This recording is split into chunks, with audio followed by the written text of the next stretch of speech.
Welcome to Undisputed live from Los Angeles. I'm Alex Curry here with Skip Bayless and Shannon Sharp. Welcome back, guys. Thank you. Love it, I must admit, I missed you, and I gotta admit, that's a really cool new suit, but it doesn't even get in the same ballpark with these. Fire! Kawhi, way to go, Kawhi! Fire! You were the MVP, and you deserve to win the MVP. Now call these hospital shoes, my friend. They still are. Yeah. I'm surprised you didn't get the signature shoe. You know he got his first signature Yeah, shoe. well, I'm good with I'm old school. I got the originals because I got the first pair hot off the presses. Here we go. We'll talk about Kawhi a little later. Yes, we are. I love it. Now, we have a packed show today. Was Aaron Gordon robbed in the dunk contest? And are the Patriots really done with Tom Brady? But first, we got to start with the NBA All-Star game from last night. Team LeBron versus Team Giannis came down to the wire. The format for the game this year honored Kobe Bryant by having both teams play to 24 points more than the leading team heading into the fourth quarter. Team Giannis was ahead 133 to 124, so the winner would be the first team to reach 157 points. Team LeBron ended up fighting back to win 157 to 155 thanks to a game-winning free throw from Anthony Davis. So, Shannon, on a scale of 1 to 10, how much did you like the new fourth quarter format? It was a 12. Yeah. I loved it. I loved it, Skip, because I don't think the NBA could have asked for anything better than what they got yesterday. We've never seen anything like this, Skip. When the last time you saw somebody take a charge at an All-Star game or somebody hit the floor for a loose ball in an All-Star game? You saw Giannis challenging shots at the rim. He blocked LeBron's fadeaway, came back, pinned. I thought it was a goaltender, but that's neither here nor there. It was a goaltend. Completely agree. Goaltend. But, Skip, you saw LeBron getting up into Giannis, knocking the ball off his knee. I'm like, hold on. This is what I'm like, is this an All-Star game or is this an NBA Finals game? Because they had that intensity in the fourth quarter. And I like the fact, Skip, you turn the shot clock off. This is the way we used to play ball and pickup. We go into 11, we go into 15. You got to win by 2. Ain't no clock. You score, you go. Loved it. Just the intensity. And Skip, I liked everything about it. I like quarters. Okay, you win the quarter, you win $100 grand for your charity. And the scores accumulate, and whoever has the most points you got to score, get to 24 more than what you got. I loved everything about it, Skip. I love this. And I don't know if you noticed this, Skip, last night. I don't even know why I'm bringing this up. Now, you got, obviously, I think you got one of the 2 or 3 greatest offensive players in the history of the game on the court. You got Kawhi Leonard, who's a Finals MVP, on the court. Chris Paul is an All-NBA player. But when the rubber needed to meet the roll, who had the ball in his hand at the end of the game? See, everybody talking. Whoa, it's not your turn. The team captain. He's the guy who picked the team. I'm not going to let you do that, Skip Bayless. I'm not going to let you do that, Skip Bayless. I keep telling you. See, when you look at it, he's not clutch. He shies away from it. They said Kawhi got the rebound. He threw that thing to Bron. James Harden got the rebound. Take that thing, Bron, because I know you're going to do what's right. I know you're going to do what's right, Skip Bayless. He's the captain. It doesn't matter. Yes, it does. No. At the end of the Skip, we got to win this thing. You got to get to 157. That was the cutoff. 157 is what you had to get to. And they were down by 9. I don't know if you noticed this or not, but when LeBron James checked back in the game, did you know Giannis Antetokounmpo, the reigning MVP, how many points did he have in the fourth? Oh, go James. Oh. Go James said, bro, lock it down. Click. Well, if you keep Giannis from dunking, he's not going to score a point, right? Because all of his points came on dunks. They did. So I love the All-Star game. I think they're on to something because we had never seen an intense ball game like this. Skip, we've never seen anything. Guys taking charges. I mean, you don't take charge at the All-Star game. You're not challenging guys at the rim as we saw Giannis and LeBron go at it. It was great. I loved it. They got it right. It's a 12 on a scale of 1 to 10. I loved everything about the game.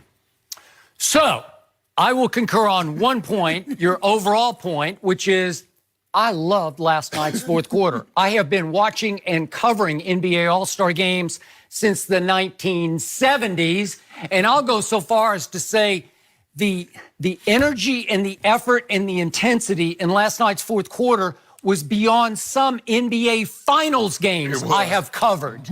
It was beyond even that because something happened that created an incredible liftoff. Maybe it was just playing with Kobe's inspiration and spirit. I don't know. But something got into everybody on that floor last night in the fourth quarter that had nothing to do with the new format.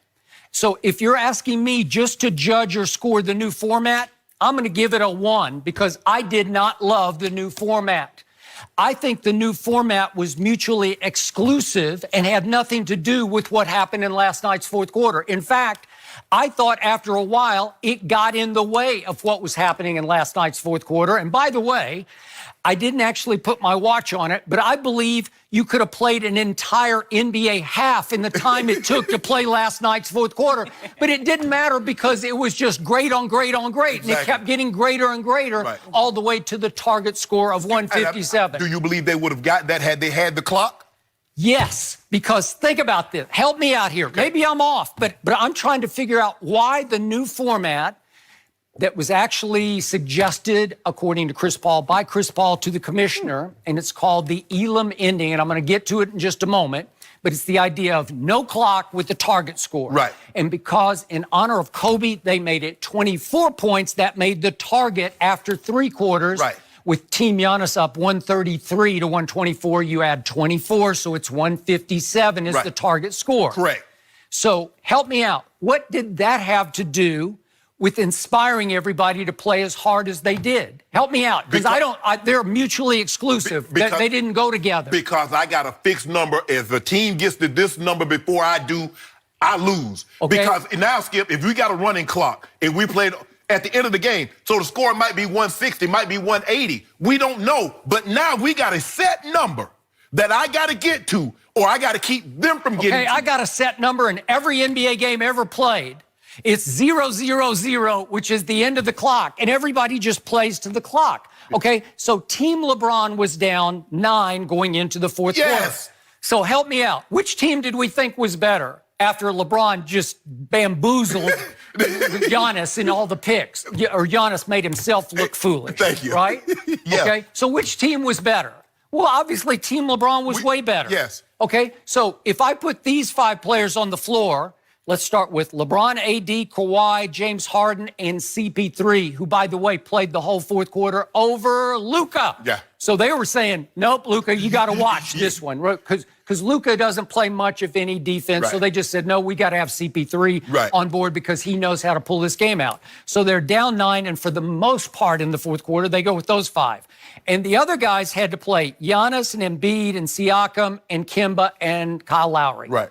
Who's going to win that? Okay, who's got the advantage? Well, Skip, it was Giannis' fault that he picked 2 small guards. Okay, he did it, and you're stuck with it, and it comes down to a last play in which poor Kyle Lowry at 6 feet tall has to tackle Anthony Davis, who's, I don't know. 6'10 and a half. 6'10 and a half, whatever he is. He plays 7 feet. Okay, so help me out here.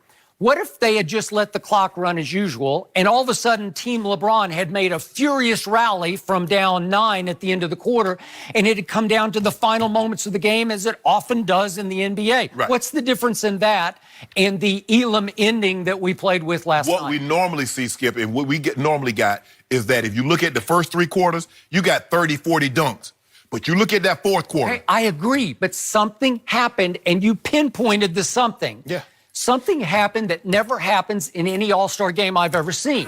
One team captain elected to break the unwritten rule in the middle of the fourth quarter, and I'm talking about Giannis, and he goes out on LeBron and blocks his fadeaway. That is breaking all the rules. The rule is no defense. And LeBron's like, what? You want to do it like that? And LeBron goes to the other end, and he D's up Giannis, and Giannis loses the ball. And then everybody started D'ing up everybody. Right. And all of a sudden, it brought the referees into play like crazy. And the end of the game, to my eye, became an eyesore of fouling. And let me explain the Elam ending. The Elam ending was invented or suggested originally by a guy named Nick Elam, who was a Ball State professor, also a Mensa member, so he's high IQ. And his idea was to clean up the end of basketball games. Right. And it was, he believed that a timed fourth quarter leads to, and I'm going to use his quote, an unnatural, predictable, drawn out, choppy, and sloppy style of play to end a basketball game. So his idea was at the 4-minute mark, set a target score by adding 7 or 8 points to the leading score at that point, and let's play to the target. And then shut the clock off. Well, help me out. Was last night not a choppy and sloppy inning? It was just foul after foul after foul. I've never seen anything quite like it. And by the way, quick note for you. Last night in the fourth quarter, 21 fouls were called, okay? That would be the 8th most in any NBA game played this whole year. So there have been 818 NBA games played. And if I do it times 4, that's 3,272 quarters of play. And this was the 8th most fouls called in any quarter this whole year. In an All-Star game. Okay, think about this. In an All-Star game, was it the Elam ending added to the lunacy of foul calls? It seemed like it to me. Skip, I believe it was what happened is that we know we got a target. Now, this team is 9 points ahead of us, and they only got to get 24 to get that 157. Skip, they wanted to win. See, the thing is that sometimes when you get like the old Tar Heels, they stall you out. They go 4 corners and let the ball run out. They said, no. What we're going to do here is that we're going to play untimed quarter. And you got to get 24 extra points from whatever number that you have. Now, Skip, I don't know how fair that's going to be if I got 140 and you got 93. I don't really know. But I think it came into effect because the game was somewhat close. I don't really know if the Elam ending is going to have an effect, Skip, if I'm up by 30. Okay, they were up by 9. What if they come out and hit 5 straight threes and all of a sudden they pull away and they get to 157 and the final score is